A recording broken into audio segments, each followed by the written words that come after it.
بتتفرج على WWE؟ نفسك يبقى عندك فورمة الساحل؟ عايز تعرف ازاي جسمك يبقى عامل كده؟ عايز تعرف ازاي جسمك يبقى زي المصارعين؟ بتاخد منشطات؟ خليني اقولك المنشطات دي بتعمل ايه. اول نوع من انواع المنشطات هو الستيرويدز، ودي مواد صناعيه مشابهه لهرمون التستوستيرون الذكوري، ودي اصلا الاطباء بيوصفوها لعلاج بعض الحالات المرضيه زي كسر الاجهزه التناسليه او بعض حالات الحروق والامراض المزمنه. والمنشطات دي بتطلع طبيعي في الجسم اصلا، ومهمه في بناء العضلات عن طريق تحفيز صناعه البروتين في الخلايا العضليه. بس الحبوب الزياده هي اللي ممنوعه عند الرياضيين، عشان كده بيتعمل لهم تحاليل قبل البطولات. وخلي بالك انك ما ينفعش تاخدها مع نفسك برضه، لانها ممكن تسبب العقم والعجز الجنسي وامراض القلب زي الضغط والجلطات، وكمان امراض نقص المناعه والكبد، وبتؤدي الى تغييرات في المزاج واكتئاب وادمان. تاني نوع من المنشطات هو هرمون النمو، واثاره الجانبيه في حاله زياده الجرعه هي مرض العملاقه وفشل في القلب وارتفاع في نسبه الدهون ومشاكل في الابصار.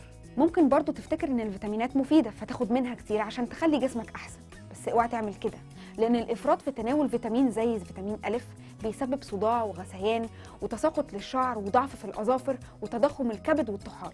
وفيتامين ه بيضعف العضلات ويسبب اجهاض وغثيان. وفيتامين ج كثره تناوله بتؤدي الى الاسهال وتكون حصوات في الكلى. طب يعني مش هينفع تبقى زي المصارعين؟ لا، في طريقه يكون جسمك زي الرياضيين بالظبط.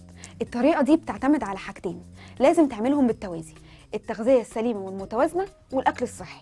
اولا التغذيه، لازم كل وجبه تكون متكامله، يعني فيها البروتين المكون الاساسي للعضله، والكربوهيدرات اللي هتديها طاقه ودهون لانها بتساعد على امتصاص الفيتامينات.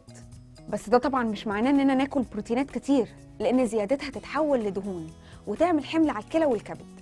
والمعدل المتوازن لشخص ماشي على نظام بناء العضلات هو 1 جرام لكل كيلو جرام من وزنك يوميا.